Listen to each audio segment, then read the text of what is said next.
Hello students, how are you? Hope आप सब लोग बढ़िया होंगे। And here we are for the complete detailed paper analysis for the NEET 2026। आज हम लोग नीट 2026 के पेपर का डिटेल्ड एनालिसिस करेंगे सो दैट कि आपको कंफर्म हो कि पेपर में हुआ क्या exactly. And this video is about the paper analysis not for the current year students, it is for the future students also and important for that also कि जो upcoming exam students appear करने वाले हैं, upcoming students जो हैं जो next year 2027 में और 2028 के अंदर इस पेपर के अंदर अपीयर करने वाले हैं, तो मैं चाहूँगा कि एक बार के लिए उन स्टूडेंट्स को पता हो कि एग्जैक्टली एग्जाम में आता क्या है और आपको ये कंफर्म हो कि what type of questions are there, what types of questions are there, in which section NTA focus more, यार बिकॉज आपको जिस ट्रैक पर मूव करना है उस ट्रैक के रेफरेंस में आपके पास में बहुत सारी डिटेल्ड इंफॉर्मेशन होनी चाहिए, क्योंकि इस बार NTA ने बहुत एक सरप्राइजिंग एलिमेंट डाला। Just before the examinations they tweet something like that कि पेपर कैसा आएगा, पेपर का एनालिसिस क्या रहेगा, but at the time of examination NTA ने बहुत सरप्राइजिंग एलिमेंट रखा और उन सारे स्टूडेंट्स के लिए ये एक बहुत सरप्राइजिंग रहा कि अचानक से पेपर बहुत इजी टाइप का लगा, मॉडरेट टाइप का लगा, कुछ लोगों को ठीक ठाक लगा, इट्स ओके। तो हम लोग आज के सेशन के अंदर इस कंप्लीट 2026 के पेपर का एनालिसिस करने वाले हैं। तो होप सो आप लोग इस पेपर को एंजॉय करेंगे, अच्छे से एनालिसिस करेंगे और अच्छे से अपने फ्यूचर के रेफरेंस में आप एक बेटर स्ट्रेटजी प्रिपेयर कर पाएंगे कि हमें एग्जैक्टली करना क्या चाहिए। जो हो गया वो अच्छा हुआ होगा। होप सो कि सारे स्टूडेंट्स ने बहुत ही अच्छे से पेपर हैंडल किया होगा, बिकॉज पेपर एग्जामिनेशंस और पेपर जब हम लोग राइट करते हैं हम लोग, तो हम लोगों को एक और फोर्थ सब्जेक्ट आना चाहिए कि हम लोगों को पेपर अटेम्प्ट करना कैसे है। क्लियर? एग्जाम गिविंग स्ट्रेटजीज कौन कौन सी रहती है, कौन कौन सी स्ट्रेटजीज को आप लोग फॉलो कर रहे हैं, तो उनके रेफरेंस में भी हम लोग आज के सेशन के अंदर डिस्कस करेंगे। तो स्टार्ट करते हैं हम लोग नीट 2026 के पेपर के एनालिसिस के साथ के अंदर। Okay, now the starting from the first slide. यार exactly top line intelligence findings जो हम लोगों को पेपर के अंदर अवेल हुई, हम लोगों को जो पेपर के अंदर कंफर्मेशन हुआ, उसके रेफरेंस में हम लोग फर्स्ट ऑफ ऑल डिस्कशन करेंगे कि ओवरऑल पेपर की डिफिकल्टी लेवल क्या था। पेपर डिफिकल्ट नहीं था। 2024 के कंपैरिजन में कुछ लोग बोल रहे हैं कि it's all about the like 2024 paper. 2025 NEET examination was little tough side, but again this year NTA provided a moderate type of paper. Clear? और मॉडरेट टाइप ऑफ पेपर के अंदर हम लोगों की नीड क्या रहेगी? We need a high accuracy and basically we don't need very high IQ level, because all the questions are very basic but the paper was a little bit lengthy. Clear? Second point about the examinations, the highest confirmed score, this is very interesting fact कि इस session all over the India more than, I think so according to weights, my prediction, more than 10 students are going to score perfect 720 scores. Clear? And then after half upper percentile comparison is extremely important about that, because जो top ranker students है single digit और double digits की बात करूँ, अगर मैं top 100 performers की बात करूँ, तो एम्स दिल्ली और दिल्ली एम्स के अलावा भी जो सुप्रीम बेस्ट कॉलेजेस रहेंगे वहाँ पर हम लोगों को थोड़ा सा चैलेंज फेस करने को मिल सकता है अच्छे स्टूडेंट्स के लिए। नाउ द हाइएस्ट प्रोविजनल भी हो सकता है, it might be possible, 715 is the highest score, but I think so it's not possible, but may be possible, because there is a single question in chemistry which little bit confusing, answer may be कुछ भी हो सकता है, उसके according रहेगा NTA क्या challenge करता है उस क्वेश्चन के ऊपर। देन आफ्टर रहता है कट ऑफ ट्रेजेक्ट्री। इस सेशन में सबसे इंपॉर्टेंट टास्क जो रहेगा इस सेशन के स्टूडेंट्स के लिए, about the current session student जिन्होंने इस एग्जाम को राइट किया उनके लिए, कि what about the cut off marks, cut off trajectory क्या रहेगी, कट ऑफ क्यों राइज करेगी, किसकी वजह से राइज करेगी, कौन कौन से ऐसे फैक्टर्स हैं जो कट ऑफ को अफेक्ट करने वाले हैं, हम लोग इस सेशन के अंदर उन्हीं सारी चीज़ों को एंटिसिपेट करने वाले हैं। देन आफ्टर प्राइमरी डिफरेंशिएटर कौन है, फॉर्मेट, स्पेसिफिक स्टेमिना क्या रहेगा, आपकी ट्रेनिंग कैसे रही, आप लोगों ने किस तरह से क्रिटिकल थिंकिंग्स डेवलप की, कौन कौन से क्रिटिकल पॉइंट्स रहे, एंड देन आफ्टर रहता है यहाँ पर about the 3 subjects.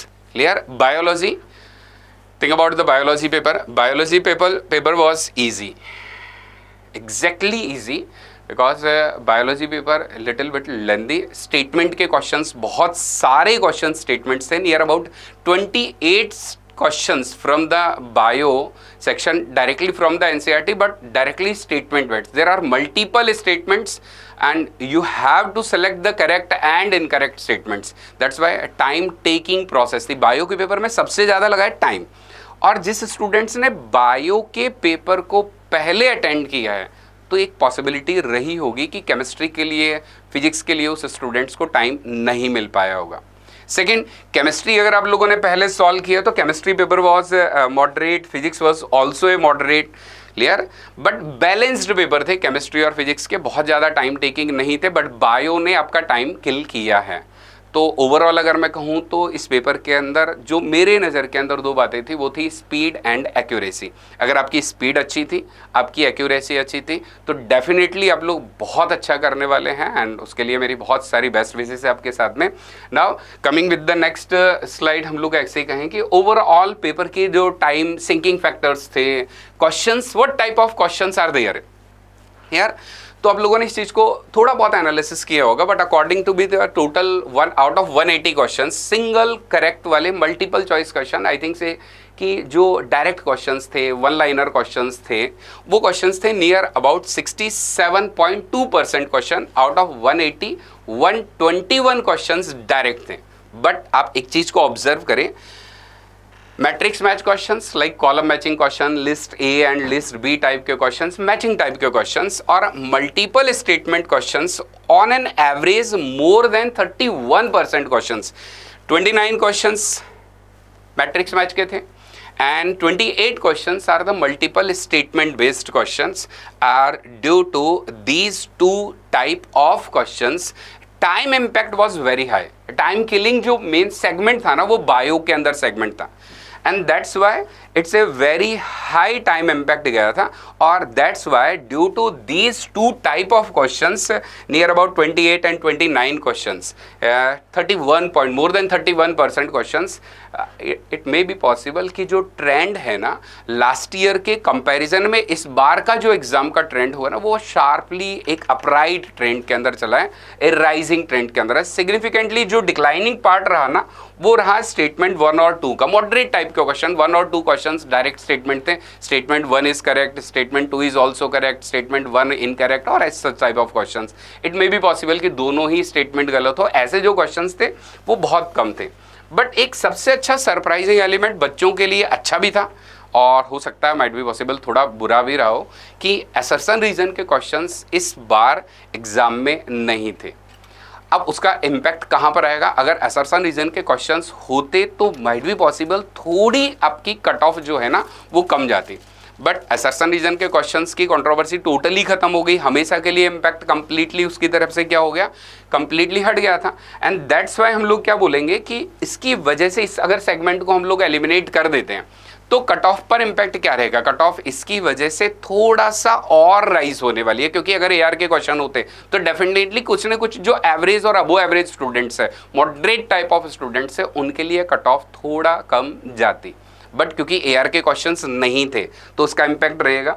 And total overall अगर बात करेंगे हम लोग तो पेपर एक बहुत डिसिप्लिन पेपर था, बैलेंस्ड पेपर था, और बैलेंस्ड में 2-3 सेगमेंट्स की वजह से भी बोल रहा हूँ कि लास्ट ईयर के कंपैरिजन में इस बार फिर लिविंग वर्ड का क्वेश्चन दिया, भले ही एक दिया हो. बायोलॉजिकल क्लासिफिकेशन से एक सिंपल सा क्वेश्चन उन्होंने फ्रेम किया था. नाउ अब हम लोग बात करेंगे चैप्टर और टॉपिक वाइज और सब्जेक्ट वाइज. लाइक जैसे ऐसे कहेंगे केमिस्ट्री और फिजिक्स में कौन कौन से सेगमेंट्स में कौन कौन से क्वेश्चंस फ्रेम किए, मैक्सिमम क्वेश्चंस कहाँ से आए थे. आप लोगों को अगर ये एनालिसिस, कंप्लीट डिटेल्ड एनालिसिस आप लोगों के पास होती है तो उसके आपको बेनिफिट्स क्या लेने होते हैं. सबसे पहली ज़रूरत क्या होती है, अगर मुझे किसी भी एग्ज़ाम को क्रैक करना है तो मुझे उस एग्ज़ाम के बारे में सिर्फ आप ऐसे कहो कि we need a perfect competitive skills. अब कॉम्पिटिटिव स्किल्स सिर्फ सब्जेक्ट नॉलेज से नहीं आती है, आपको एग्ज़ाम गिविंग स्किल्स है क्या. लेट्स से कि एक सिंपल सा एग्जांपल एज्यूम कर दें हम लोग कि लिविंग वर्ड एक बहुत आसान सा टॉपिक है और आप लोगों ने लिविंग वर्ड को 2 घंटे 3 घंटे के लिए रिवाइज किया, तो according to me it is total waste of time, because last year कोई क्वेश्चन नहीं था. इस सेशन आप लोगों के पास में सिर्फ लिविंग वर्ड से एक क्वेश्चन मिला. तो इसका मतलब ये नहीं है कि हम लोग लिविंग वर्ड को छोड़ देंगे, मैं ये कतई नहीं बोल रहा हूँ कि आप लोगों को लिविंग वर्ड को लैप्स कर देना चाहिए, बट थिंक अबाउट दैट कि लिविंग वर्ड को कितना टाइम देना चाहिए।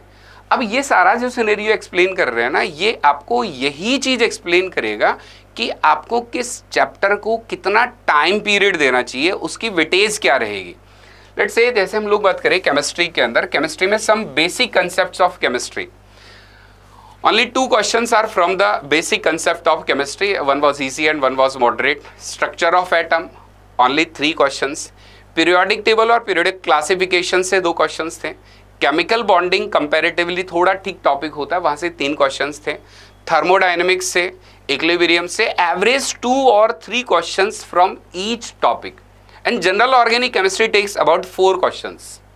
2 was easy. Hydrocarbon only 1 question. P block very lengthy topic, time taking process है, टाइम टेकिंग चैप्टर भी है, बहुत सारा थ्योरेटिकल पोर्शंस है, मैनी थिंग्स, हम लोगों को बहुत सारी ऐसी चीज़ें होगी जो लर्न करने की होती है, और वो पी ब्लॉक से उन्होंने सिर्फ एक क्वेश्चन इजी और एक क्वेश्चन उन्होंने टफ यहाँ पर पुट किया। तो अगेन अगर मैं कहूँ कि पी ब्लॉक को बहुत ज़्यादा टाइम दे रहे हैं तो वो भी गलत है। Similarly liquids and solution, electrochemistry, chemical kinetics, again 1 and 2 questions. और अगर मैं यही सब में देखूं तो आप लोगों को एक इंटरेस्टिंग फैक्ट जो अवेलेबल होगा वो होगा एक biomolecule topic. And biomolecule topic basically हम लोगों को 2 जगह को पढ़ने को मिलता है for the PCB students, biomolecule topic in biology and then after in chemistry. और दोनों को अगर एड ऑन करके देखेंगे ना, अकेले बायोमोलिक्यूल से नियर अबाउट 6 to 7 क्वेश्चंस आप लोगों के सामने आए मिलेंगे, near about 6 to 7 question.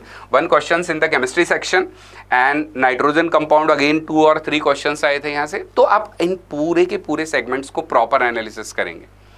Again similarly अगर फिजिक्स के रेफरेंस में डिटेल एनालिसिस करेंगे तो मैकेनिक्स लिटिल बिट थोड़ा सा लेंदी रहा, और मैकेनिक्स वाले सेगमेंट से 3 to 4 क्वेश्चन, 3 क्वेश्चंस इजी थे और near about 3 to 4 questions moderate type के अंदर थे।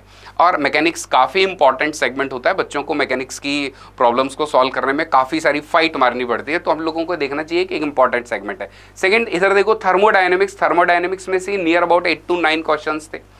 ऐसे ही अगर मैं वेटेज वाइज अगर बात करूं तो एक करंट इलेक्ट्रिसिटी टॉपिक है जो कि बहुत अच्छा स्कोरिंग टॉपिक है, और वहां से 5 to 6 क्वेश्चंस हम लोगों को अवेल हुए यार। तो अगर हम लोगों को अगर ये कहें कि हम लोगों को लास्ट मोमेंट पर कौन से टॉपिक्स को रिवाइज करना चाहिए था, एकदम लास्ट मोमेंट है, just 1 day before the examinations, तो अगर कोई स्टूडेंट्स ने मैकेनिक्स सेक्शन है, थर्मोडायनेमिक्स वगैरह की, इलेक्ट्रोडायनेमिक्स वगैरह की कंडीशन है, करंट इलेक्ट्रिसिटी जैसे टॉपिक्स है, मॉडर्न फिजिक्स को अगर अच्छे से रिकॉल किया होगा तो सेकेंड डे स्टूडेंट को बहुत सारे क्वेश्चन उन्हीं सेगमेंट से बहुत प्रॉपरली और बहुत इजीली अटेम्प्ट करने के लिए मिले होंगे। तो वो स्टूडेंट थोड़ा कंफर्टेबल जोन में रहता है कि हम लोगों को वही क्वेश्चन दिए गए जो हम लोगों ने लास्ट डे पढ़े थे। तो हम लोगों को रिवाइज करने में भी हेल्प मिली, रिवीजन के अंदर हम लोगों को हेल्प मिली। एनालिसिस बेसिकली इसी चीज़ का होता है। किसी चीज़ का एनालिसिस करने का मीनिंग क्या है? आप जब तक एनालाइज नहीं करोगे कि हम लोगों को पढ़ना क्या है, what type of study we are doing and which chapter wants more focus, तो आप लोगों की स्टडी वेस्ट होती है। सो दैट इस रेफरेंस के अंदर स्टूडेंट्स को हमेशा अपना एक इम्पैक्टफुल स्टडी रखनी चाहिए, और इम्पैक्टफुल स्टडी रखने से थोड़ा स्ट्रेटेजिक पॉइंट ऑफ व्यू अगर आपका रहेगा तो आपको बहुत सारी चीज़ों में हेल्प मिलती है।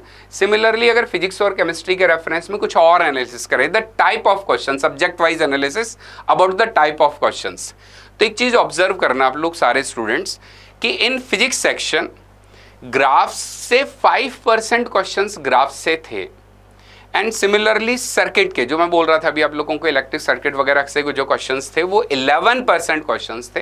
हाँ, फिजिक्स के अंदर असर्शन रीजन टाइप क्वेश्चंस थे बट बहुत कम थे, only 4% questions are from the assertion reason segment, statement based और मैचिंग टाइप क्वेश्चंस। तो ओवरऑल फिजिक्स के पेपर में देखिए न्यूमेरिकल सेगमेंट जो रहा वो 61%। एज यूजुअल फिजिक्स के अंदर हमेशा सेक्शन लेंदी ही रहेगा, आपको न्यूमेरिकल्स बहुत अच्छे आने चाहिए। हाँ, न्यूमेरिकल्स में इस सेशन एक बड़ी प्रॉब्लम हुई थी एग्जाम के अंदर कि न्यूमेरिकल के अंदर जो फाइनल आंसर थे वो बहुत क्लोज आंसर थे। लाइक एक क्वेश्चन आप लोगों को सबको ध्यान में होगा, इस तरह का क्वेश्चन था, 7.6 भी आंसर है, 7.7 भी आंसर था, तो उसके रेफरेंस में भी काफ़ी सारे प्रॉब्लम्स फेस करने को मिली, बट वो शायद किसी तरह के न्यूमेरिकल वैल्यू से रिलेटेड क्वेश्चन था, तो बहुत सारे बच्चों का ईजिली वो क्वेश्चन सॉल्व हुआ है। बट फिर भी अगर मैं कहूँ कि कैलकुलेशंस, अगर आपकी कैलकुलेशन शार्प है, कैलकुलेशन बहुत अच्छी है, तो आप लोगों को फिजिक्स के पेपर में किसी तरह की कोई प्रॉब्लम नहीं आएगी। मेजॉरिटी ऑफ स्टूडेंट्स कहाँ प्रॉब्लम क्रिएट करते हैं, मेजॉरिटी ऑफ स्टूडेंट्स को सबसे ज़्यादा प्रॉब्लम कहाँ फेस करने को मिलती है। मेजॉरिटी ऑफ स्टूडेंट्स मुझे कई बार इस चीज़ को बोलते हैं, सर हम लोगों को फिजिक्स में बहुत प्रॉब्लम आती है। बेसिकली आपका फिजिक्स वीक नहीं है, आपके फिजिक्स के कॉन्सेप्ट्स बहुत अच्छे होते हैं और फिजिक्स के कॉन्सेप्ट्स को लेकर के आप लोग बहुत कॉन्फिडेंट रहते हो। बट सबसे बड़ी प्रॉब्लम क्या है, for a bio students calculation part हमारा बहुत वीक रहता है। तो मैं स्टूडेंट से एक रिक्वेस्ट करूंगा कि आप कैलकुलेशंस पर ज़्यादा अच्छे से फोकस करें, नेवर यूज़ कैलकुलेटर। घर पे आप परफेक्शन के साथ आंसर निकालें। जो आप लोग अप्रॉक्सीमेशन लगाते हैं ना, वो उस अप्रॉक्सीमेशन के पार्ट को कोशिश करें कि हम लोग रिमूव कर पाए, एलिमिनेट करें। Never think about the approximation, perfect answer. और आफ्टर ए डेसिमल एटलीस्ट आपको 2 और 3 डिजिट्स तक आंसर, 2 डिजिट्स तो कंफर्म है, 3 डिजिट्स तक भी आंसर निकालने की आप लोगों की शुरू से हैबिट होनी चाहिए। तो आपका ये न्यूमेरिकल सेगमेंट जो सबसे बड़ा सेगमेंट है, उस सेगमेंट में हम लोगों को सबसे ज़्यादा हेल्प मिलेगी।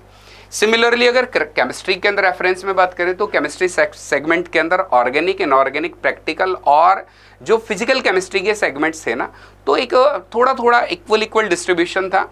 लाइक फिजिकल केमिस्ट्री और ऑर्गेनिक केमिस्ट्री अप्रॉक्सीमेट अगर काउंट करेंगे तो 70% पार्ट इसने कवर किया था, 30% इनऑर्गेनिक केमिस्ट्री, 24% और प्रैक्टिकल केमिस्ट्री जो था वो दोनों मिलाकर के 30% था। फिर भी परफेक्ट डिफरेंशिएशन और परफेक्ट क्लासिफिकेशन क्या है, फ्रॉम इनऑर्गेनिक केमिस्ट्री 24% क्वेश्चंस थे इनऑर्गेनिक केमिस्ट्री से, and from organic chemistry 33% questions थे। ऑर्गेनिक केमिस्ट्री को लेकर के अगेन मैं कहूँगा आधा पोर्शन 11th में रहेगा ऑर्गेनिक केमिस्ट्री का, remaining half of the portion comes in the 12th class. तो परफेक्ट ऑर्गेनिक केमिस्ट्री पर कमांड कब क्रिएट होता है, तो एक स्टूडेंट का परफेक्ट कमांड क्रिएट होता है 12th तक आते आते। आप मल्टीपल टाइम्स जब उसको रिवाइज करेंगे, बहुत सारे क्वेश्चंस को सॉर्ट आउट करेंगे, तब जाकर के ऑर्गेनिक केमिस्ट्री के अंदर आपका परफेक्शन आएगा। Similarly physical chemistry it takes near about 38% weightage. और फिजिकल केमिस्ट्री के अंदर बहुत अच्छे कंसेप्ट्स और अगेन कैलकुलेशन पार्ट रहेगा। बहुत सारी छोटी छोटी कैलकुलेशंस हम लोगों को फिजिकल केमिस्ट्री में कैलकुलेट करनी होती है। तो ये ऑलमोस्ट इसके साथ में न्यूमेरिकल फिजिक्स के जो न्यूमेरिकल्स के क्वेश्चंस आए थे और फिजिकल केमिस्ट्री के जो क्वेश्चंस आते हैं, वहाँ दोनों में एक चीज़ रिक्वायर्ड रहती है कि आप कैलकुलेशन में कितने स्ट्रॉन्ग रहते हैं। अगेन अगर मैं बात करूँ प्रैक्टिकल केमिस्ट्री, एक बहुत अच्छा सा सेगमेंट होता है, लाइक टाइट्रेशन का पार्ट है, और अदर देन टाइट्रेशन अगर मैं कहूँ कि सॉल्ट एनालिसिस का सेगमेंट है, वहाँ से भी 5% क्वेश्चंस थे। तो हम लोगों को उस सेगमेंट को बिल्कुल भी नहीं छोड़ना होता है। टॉप परफॉर्मर्स को तो एटलीस्ट उसको बहुत अच्छे से करना चाहिए, बिकॉज टॉप परफॉर्मर स्टूडेंट्स के लिए प्रैक्टिकल केमिस्ट्री के 1, 2, 3 क्वेश्चन जितने भी आते हैं, वो क्वेश्चंस एक रैंक में बहुत बड़ा उनको बूस्ट देने वाले होते हैं। इसी तरह से अगर सब्जेक्ट एनालिसिस के रेफरेंस में बात करें तो कि कहाँ से आया, लाइक जैसे सबसे इम्पॉर्टेंट पॉइंट यही रहता है, और इस पॉइंट को मैं कई बार पेरेंट्स के साथ में और स्टूडेंट्स के साथ में डिस्कस करता हूँ। मेजोरिटी ऑफ जो नीट एस्पिरेंट्स होते हैं ना, वो इस चीज़ को फोकस कम कर पाते हैं। In the physics section, 58% are questions from 12th segment and near about 42% are from the 11th segment, 11th class. And similarly in chemistry, near about 51% 12th and 49%, ये ऑलमोस्ट इक्वल ही है। मैं कहूँगा बैलेंस्ड पेपर था, but यहाँ थोड़ा सा disturbance है, slight disturbance है। 11th सेगमेंट 42% है और 12th सेगमेंट 58%। तो इसका एडवांटेज 12th के स्टूडेंट जो इस सेशन जिन्होंने बोर्ड एग्जामिनेशंस में अपीयर किए, उन स्टूडेंट्स को डेफिनेटली एक बहुत बड़ा एडवांटेज मिला होगा, बिकॉज करंटली उन्होंने अभी बोर्ड एग्जाम्स दिए एंड आफ्टर बोर्ड एग्जामिनेशंस उनको 12th के सेगमेंट्स के अंदर बहुत कुछ अच्छे से कंपाइल करने में हेल्प मिली होगी, तो उनका 12th सेगमेंट हमेशा स्ट्रॉन्ग रहता है। बट इन जनरल सिनेरियो अगर मैं बात करूं, तो इन जनरल सिनेरियो होता क्या है, एक 11th का सेक्शन एक स्टूडेंट का हमेशा एक थोड़ा सा कंपैरेटिवली वीक सेक्शन रहता है। तो अगर कोई नीट स्टूडेंट है तो नीट स्टूडेंट को सबसे पहले इस बात पर फोकस करना चाहिए कि एटलीस्ट आपका 11th सेगमेंट बहुत ही स्ट्रॉन्ग एक्सेस होना चाहिए, मतलब आपके 11th 12th से भी ज़्यादा स्ट्रॉन्ग होनी चाहिए, बिकॉज 12th 98% स्टूडेंट्स की स्ट्रॉन्ग होती है due to board examinations. Board examinations के प्रेशर की वजह से एनसीईआरटी को बहुत अच्छे से फोकस भी करता है। बोर्ड में सब्जेक्टिव और डिस्क्रिप्शन टाइप ऑफ क्वेश्चंस को वो जब लिखता है, राइट करता है, तो उसमें उसको एडवांटेज मिलता है। तो 12th सेगमेंट हमेशा हर बच्चे का स्ट्रॉन्ग होता है। प्रॉब्लम कहाँ क्रिएट होती है 11th।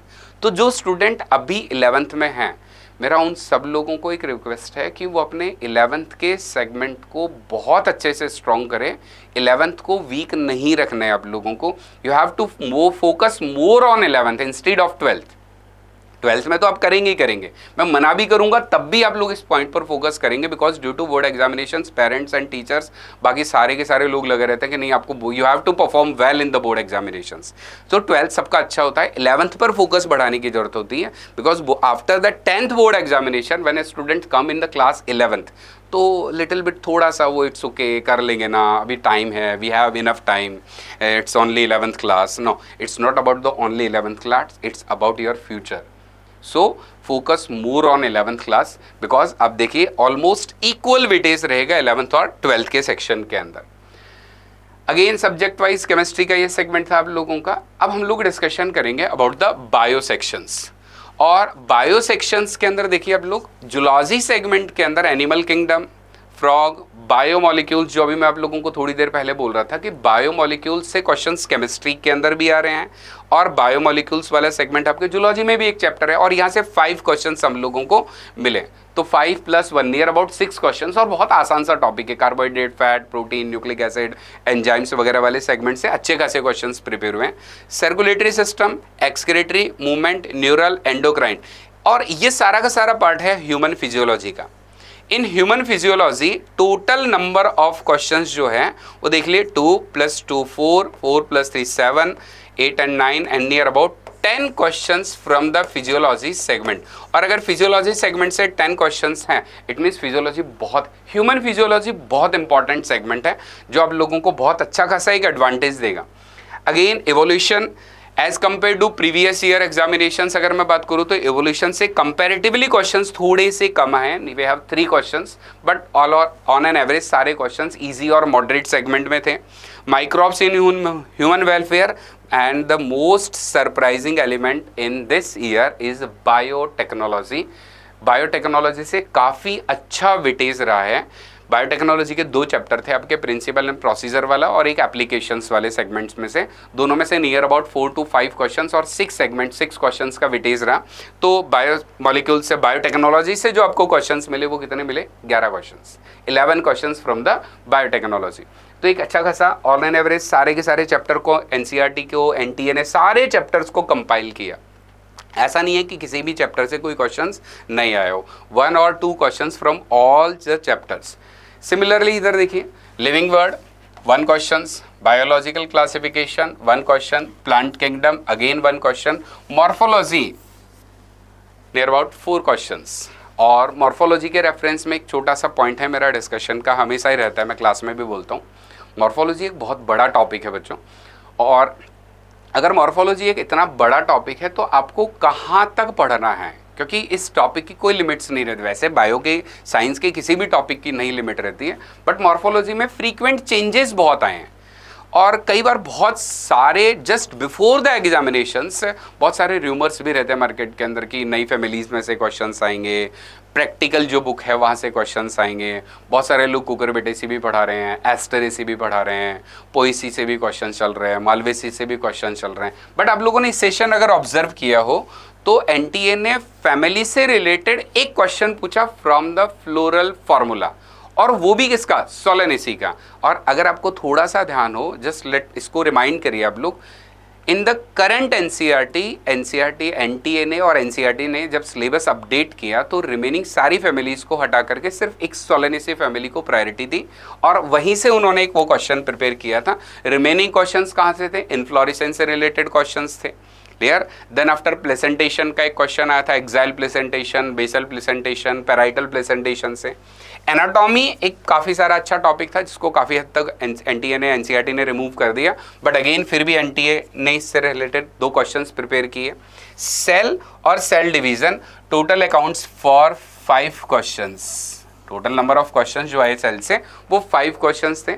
Photosynthesis, respiration, growth and development, this is plant physiology, and the plant physiology total जो percentage weightage रहा वो कितना रहा? 6, 7 and 8 questions.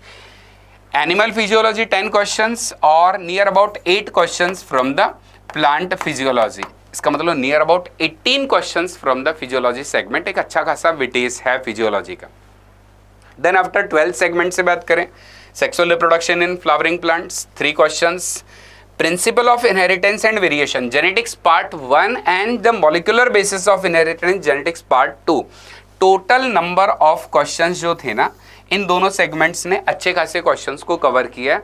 4 + 2 6, 6 and 3 9, 10 and 11 questions from these 2 chapters, very important और वेरी कंसेप्चुअल। एनसीईआरटी से थे सारे क्वेश्चंस, लाइन टू लाइन क्वेश्चंस थे। और अगर आप लोगों ने ऑब्जर्व किया हो तो डिजीज वाले सेगमेंट से बहुत अच्छे से क्वेश्चंस एनसीईआरटी ने क्विकली उन्होंने फाइंड आउट किए। सिकल सेल एनीमिया से डायरेक्ट 2 क्वेश्चंस आ गए थे, एक म्यूटेंट डीएनए के कोडोन के रेफरेंस में क्वेश्चन था और एक 6th पोजीशन में जो भी आपके अमीनो एसिड्स के अंदर सब्स्टिट्यूशन से रिलेटेड था, ग्लूटामिक एसिड और वैलिन के अंदर, वो सारे क्वेश्चन यह सेगमेंट से आए। अगेन नाउ फाइनली अगर मैं बात करूँ तो ecology segment, ecology segment again हर बार की तरह इकोलॉजी सेगमेंट क्या रहा, यहाँ पर बहुत सारा इंपॉर्टेंट सेगमेंट रहा। नियर अबाउट 6, 7, 8, 9, 10 एंड 11 क्वेश्चंस, और 11 क्वेश्चंस इकोलॉजी सेगमेंट से। तो अगर मैं ओवरऑल बायो के सिनेरियो को कंपाइल करूँ तो plant physiology, animal physiology, ecology और जेनेटिक्स सेगमेंट, ये 4 ऐसी बड़ी यूनिट्स है जिनको आपको बहुत अच्छे से फोकस करने की नीड रहती है, बहुत अच्छे से। इनके क्वेश्चंस में एरर की कोई पॉसिबिलिटी नहीं होनी चाहिए। क्लियर? बेसिकली एरर अलाउड ही नहीं है, बिकॉज आप जिस फील्ड में मूव करना चाह रहे हो उस फील्ड में भी एरर अलाउड नहीं होती है। आप सिली मिस्टेक्स नहीं कर सकते, आप रीडिंग एरर नहीं कर सकते आप लोग, सो दैट स्टूडेंट्स को at least subject wise analysis, topic wise analysis, chapter wise analysis का डिटेल इंफॉर्मेशन होना चाहिए। नाउ नेक्स्ट वन पर अगर हम लोग डिस्कस करें कि 11th और 12th सेगमेंट किसना था, तो अगेन सिमिलर जैसे फिजिक्स और केमिस्ट्री के अंदर, similarly like physics and chemistry almost equal distribution was there. Botany also contains almost equal. From the 12th botany segment 54% and from the 11th segment 46% questions are there. And in the zoology segment near about again similar type of segments available थे, 54 and 46% questions segment से थे। But इन्हीं questions के अंदर अगर discussion करें कि कहाँ से number of type of questions कितने थे, इजी क्वेश्चंस कितने थे और मॉडरेट क्वेश्चंस कितने थे, तो almost paper was moderate but paper was lengthy, time taking process था। एक सिंगल क्वेश्चन ऐसा नहीं था बायो सेगमेंट में जो आप लोगों को कहीं पर भी ट्रिकी लगा हो या फिर आउट ऑफ द बॉक्स हो, एनसीईआरटी के बियॉन्ड क्वेश्चन हो, ऐसा कोई क्वेश्चंस इसके अंदर इस सेशन नहीं दिया था। बट बायो सेगमेंट थोड़ा सा लेंदी था, मल्टीपल स्टेटमेंट्स आर देयर और उन स्टेटमेंट्स की वजह से ऐसा हुआ था। नाउ फाइनली अगर मैं कहूँ कि कौन कौन से ऐसे फैक्टर्स हैं जो कट ऑफ पर प्रेशर डालेंगे, बेसिकली जो इस सेशन के स्टूडेंट्स हैं उनके लिए ये सेगमेंट सबसे इंपॉर्टेंट है। अब तो हमें ये बताइए कि एनालिसिस की नीड नहीं है, हम लोगों को एग्जैक्टली कट ऑफ क्या हो रहा है, मुझे किस कॉलेज में जाना है, मुझे किस सेगमेंट पर कितने मार्क्स पर मुझे कॉलेज मिल जाएगा।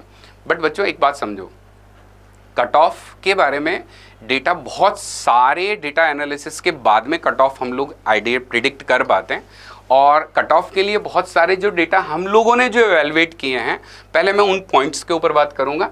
Like biology segment was easy and conceptually, agree? Biology segment was easy and conceptually, ये बात सही है। तो डायरेक्शन किधर जा रही है? अपवर्ड डायरेक्शन में। और इसका कट ऑफ पर इम्पैक्ट क्या आएगा?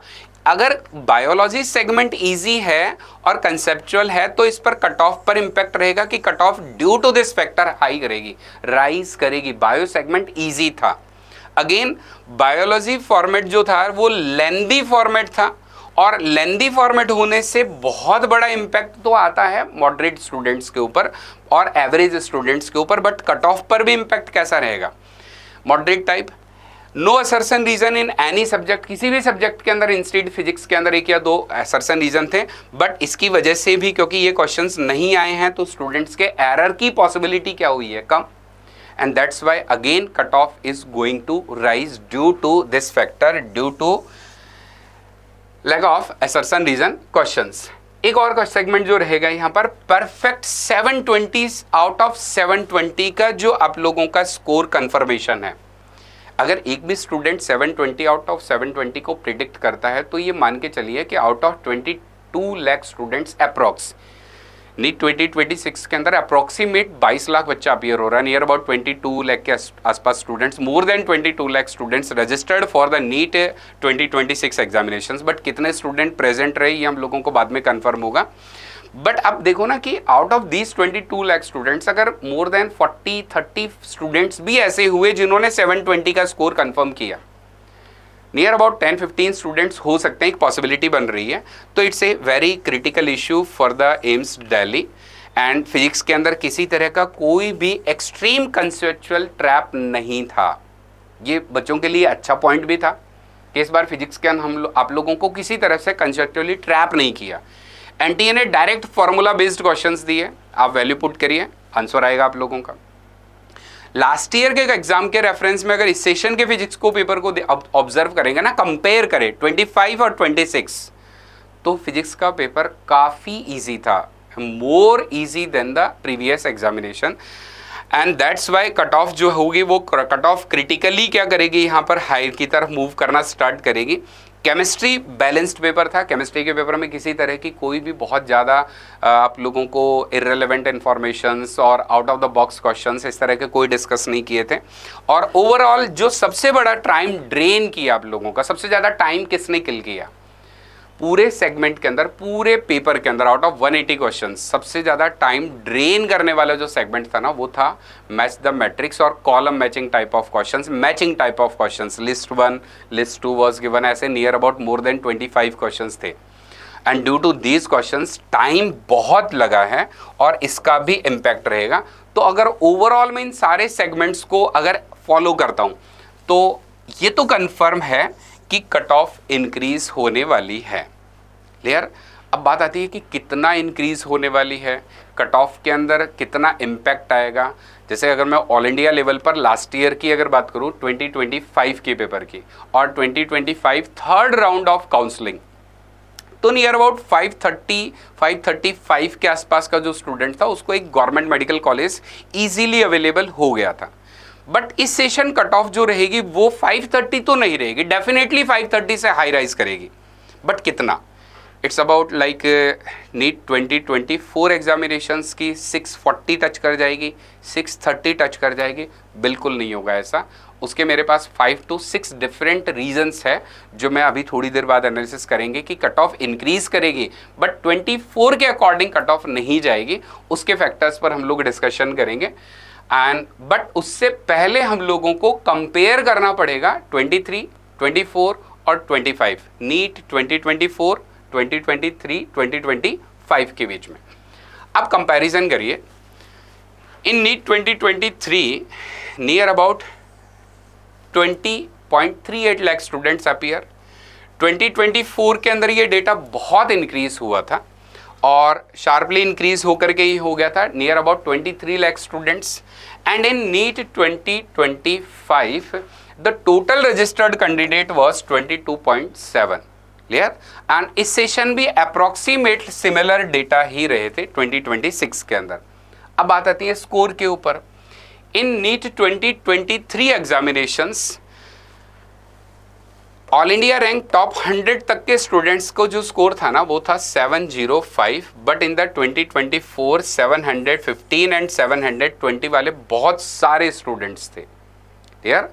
एंड देन आफ्टर अगर इन डेटा को कैलकुलेट करेंगे, इन नीट 2023 695 जिसका स्कोर था वो टॉप 500 में था, बट यहीं पर 705 पर और 7010 के अप्रॉक्स आपको टॉप 500 में रैंकिंग मिल रही थी।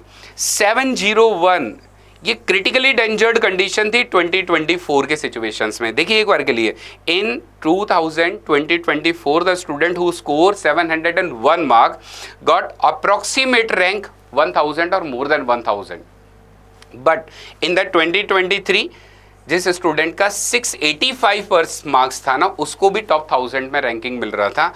बट अगर यही चीज़ मैं सिनेरियो लास्ट ईयर के पेपर के साथ कैलकुलेट करूं तो आपको बहुत बड़ा सरप्राइजिंग एलिमिनेट मिलेगा कि in the last year 2025 the topper was on 686 और 684 approximate. Clear? And then after हम लोग ये कहें कि 700 तो किसी ने टच किया ही नहीं था लास्ट ईयर। दैट्स वाई जो कट ऑफ थी वो अप्रॉक्सीमेट कितनी थी, 530 और 540 के अप्रॉक्सीमेट थी कट ऑफ। बट इस सेशन क्या हो सकता है, तो इस सेशन की कट ऑफ के रेफरेंस में बात करने से पहले आपको कंपैरिजन करना होगा। बहुत सारे स्टूडेंट हैं और कितने सारे स्टूडेंट हैं जो इस बात से एग्री करते हैं कि 2024 and 2026 was almost equal segment, equal type of paper, similar type of paper was there. But बच्चों एक चीज़ देखो कि in NEET 2024 the total paper timing was 3 hours and 20 minutes, अगर आपको ध्यान में हो तो।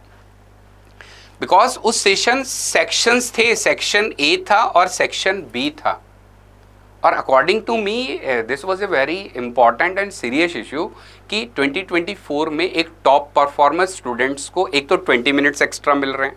लेट्स अज्यूम कि इस session this year if you got extra 20 minutes तो क्या कट ऑफ और हाई नहीं जाती क्या बायो का लेंदी पेपर का इम्पैक्ट और ख़त्म नहीं हो जाता क्या? बट इस सेशन ऐसा नहीं था, तो इसलिए ये कहूँ कि ये दोनों फैक्टर्स ने उस सेशन की कट ऑफ को बहुत ज़्यादा इम्प्रोवाइज किया। बट इस सेशन ये पार्ट है ही नहीं, और इस सेशन अगर ये पार्ट नहीं है तो चॉइस ऑफ क्वेश्चंस आपके पास सेक्शन ए और बी का पार्ट ही नहीं है, और आपके पास 20 मिनट्स भी कम पड़ रहे थे। तो इसका मतलब इसके सेशन के कंपैरिजन में 2024 के कंपैरिजन में कट ऑफ थोड़ा क्या जाने वाली है, कम। एक और condition, more careful about the questions in the 2024 और 2026 कंपैरिजन करते हैं हम लोग। ऑप्शंस ट्विस्टेड थे लास्ट टू लास्ट ईयर। एक और डिफिकल्टी लेवल शिफ्ट हुआ है, 2024 का डिफिकल्टी लेवल डिफरेंट था और इस सेशन का डिफिकल्टी लेवल डिफरेंट है। वहां पर इजी टू मॉडरेट पार्ट था, डोमिनेटिंग पार्ट था। In 2024 easy to moderate dominating part था, but in 2026 moderate to difficult था, माइनर थोड़ा सा सेगमेंट जो था ना वो मॉडरेट से डिफिकल्ट टाइप में। मैं डिफिकल्ट लेंदी के रेफरेंस में बात कर रहा हूँ क्योंकि नंबर ऑफ क्वेश्चंस उतने ही थे बट स्टेटमेंट बहुत ज़्यादा थे। अगर मैं ओवरऑल अगर कंपेयर करूं नंबर ऑफ स्टेटमेंट्स के बेस पर, अगर अप्रॉक्सीमेशन लेते हैं आप लोग कि in biology section minimum 25 questions are there जो स्टेटमेंट बेस्ड थे, and each question contain 4 to 5 statements. तो for 25 questions you have to read near about 80 to 100 statements. सोचो फॉर 25 क्वेश्चंस, 25 क्वेश्चंस के लिए आपको 100 स्टेटमेंट्स को रीड करना पड़ा है। तो ऑन एन एवरेज बायो का paper just approx near about the double हो गया था रीडिंग फ्रेम के रेफरेंस के अंदर। इजी क्वेश्चंस थे, इजी स्टेटमेंट्स थे, बट फिर भी था ये। And change in the numerical patterns, physics का न्यूमेरिकल पैटर्न डिफरेंट था बिल्कुल, इस सेशन का न्यूमेरिकल पैटर्न डिफरेंट था और 2024 का न्यूमेरिकल पैटर्न डिफरेंट था। वहाँ पर आप लोगों को न्यूमेरिकल, जहाँ पर आप लोगों को डायरेक्ट स्ट्रेट फॉरवर्ड क्वेश्चंस नहीं थे इन 2026, बट इन द 2024 अगर बात करूँ तो बहुत सारे स्ट्रेट फॉरवर्ड क्वेश्चंस थे। तो ये कई सारे फैक्टर हैं जिनको लेकर के मैं ये कहूँगा कि कट ऑफ पर इम्पैक्ट तो आएगा, बट कट ऑफ पर इम्पैक्ट एग्जैक्टली 2024 जैसी कंडीशंस नहीं रहेगी। 2026 की कट ऑफ जो रहेगी वो नियर अबाउट, अब ये मान के चलो कि 2024 से थोड़ा सा कम और लास्ट ईयर के कंपैरिजन में काफ़ी ज़्यादा रहेगी। तो मेरा जो आइडिया है वो आइडिया आप लोगों का कट ऑफ को लेकर के, expected cut off, because rest तो रिजल्ट पर डिपेंड करेगा। अब सभी को इस चीज़ का कन्फर्मेशन है, cut offs are like the exit poll, कोई भी 100% श्योर नहीं कह सकता। बट हम लोगों ने बहुत सारी चीज़ों को, बहुत सारे डेटाबेस को कलेक्ट किया and after the data mining हम लोगों के अकॉर्डिंग जो कट ऑफ रहती है ऑल इंडिया के लेवल पर, तो मैं कहूँ कि ऑल इंडिया 15% कोटा काउंसलिंग जो रहेगी उसमें कट ऑफ जो रहनी चाहिए नियर अबाउट, जो कट ऑफ का क्राइटेरिया रहेगा वो रहेगा 620 ±5 मार्क्स, या फिर को 610 और 620 के अप्रॉक्स कट ऑफ रह सकती है। क्लियर? हो सकता है कि ये कट ऑफ एग्जैक्ट श्योर जाए क्योंकि लास्ट टू लास्ट ईयर के हमारे प्रिडिक्शन एग्जैक्ट श्योर थे। उसके पहले लास्ट ईयर के प्रिडिक्शन हम लोगों के ऑलमोस्ट नियर अबाउट थे। हम लोग कट ऑफ बोल रहे थे 545, ये 535 और 540 के आसपास ही गई थी। And for SC ST candidates cut off जो रहेगी वो नियर अबाउट 504 60 पर आप अपने आप को थोड़े टाइम के लिए सेफ मान सकते हैं। रिमेनिंग रिजल्ट का हम लोगों को वेट करना चाहिए। इस सेशन क्या होगा, इस session definitely all India rank 1 जो होगा वो 720 out of 720 perfect magical score वाला स्टूडेंट ही रहेगा। and if a student is scoring near about 700 marks in the 2026 examinations, तो according to me उस स्टूडेंट के नियर अबाउट 800 और 1000 के अप्रोक्सीमेट रैंकिंग रहेगी। 685 के आसपास आपकी नियर अबाउट 4500 रैंकिंग पॉसिबल रहेगी। 675 स्कोर के आसपास नियर अबाउट 9000 के अप्रोक्सीमेट हम लोगों की रैंकिंग रह सकती है, और रिमेनिंग इसी तरह के डेटा हम लोगों को देखने को मिलेंगे। तो जो नियर अबाउट 25000 तक की रेंज जो आ रही है वो 620 के अप्रोक्सीमेट बहुत सारा बच्चा है जो एक जगह पर एक बहुत बड़े बल्क के अंदर अवेलेबल है, और रिमेनिंग स्टूडेंट जो है ना वो वहाँ पर अवेलेबल एक सेगमेंट में नहीं भी है। आप जिससे भी पूछोगे ना वो हर बार स्कोर बोलेगा 650, 670, 678, 666 इस तरह का स्कोर मिलेगा, बट 620, 630 की रेंज थोड़ी गायब है। तो कहीं ना कहीं थोड़ा सा कट ऑफ डाउन साइड के अंदर थर्ड राउंड तक और स्ट्रे वैकेंसी राउंड तक कट ऑफ आप लोगों को यहाँ पर मिलेगी ही मिलेगी। स्ट्रे वैकेंसी राउंड तक कट ऑफ 620 जाने की पूरी पॉसिबिलिटी रहेगी। बाकी इस पेपर एनालिसिस के बाद के अंदर आप लोगों को एक चीज़ अच्छे से समझनी चाहिए, कुछ पॉइंट्स को, कि हम लोगों ने पेपर एनालिसिस क्यों किया। ये पेपर एनालिसिस उन स्टूडेंट्स के लिए नहीं है जिन लोगों ने इस सेशन पेपर दे दिया है। It's about those students who are going to appear in the next year or next to next year. It means the student who are right now in the 11th class or in the 12th class must focus on this analysis, proper analysis, go through this and analyze and prepare yourself for this, and remaining reference के अंदर हम लोग regular आप लोगों के साथ discussion के अंदर रहेंगे। Thank you.